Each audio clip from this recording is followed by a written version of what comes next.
নমস্কার বন্ধুরা, ফুটবল খবর চ্যানেলে আপনাদের স্বাগত। বন্ধুরা, কলকাতার ফুটবল প্রেমীদের জন্য সুখবর।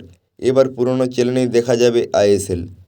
সম্প্রতি রিলায়েন্স এবং ডিজনির সংযুক্তিকরণের পর আরও একটি চ্যানেল বাড়ল আইএসএল দেখার জন্য। আইএসএল সম্প্রচারের পাতায় যোগ হলো আরও একটি নতুন অধ্যায়, সৌজন্যে ডিজনি এবং রিলায়েন্সের সংযুক্তিকরণ। এবার মোট 4টি জায়গায় আইএসএলের মজা উপভোগ করতে পারবেন সমর্থকেরা।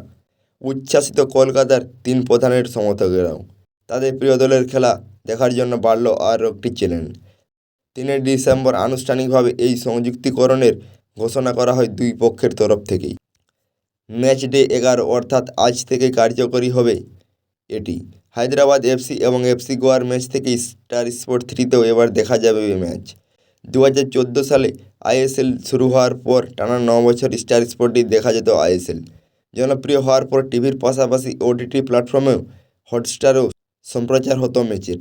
এর ফলে আরও বেশি মানুষের কাছে পৌঁছে যায় আইএসএল। 2023 সালে সম্প্রচার সত্ত্ব কিনে নেয় ভায়াকম 18।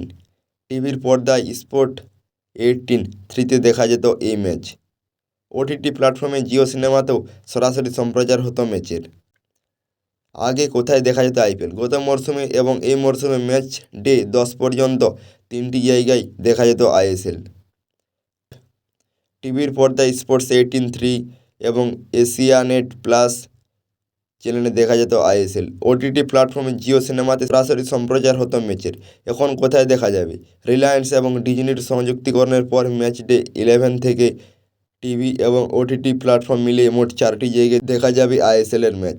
টিভির পর্দায় স্পোর্ট 18-3 এবং এশিয়ানেট প্লাসের পাশাপাশি স্টার স্পোর্ট 3 চ্যানেলেও দেখা যাবে আইএসএল। ওটিটি প্ল্যাটফর্মে আগের মতো জিও সিনেমাতে সম্প্রচার হবে এই ম্যাচ। তো বন্ধুরা, আজকের এই ভিডিওটি এ পর্যন্তই। আর তোমরা কোন দলকে সাপোর্ট করছো অবশ্যই কমেন্টে জানাবে। ধন্যবাদ বন্ধুরা, দেখা হচ্ছে পরের ভিডিওতে।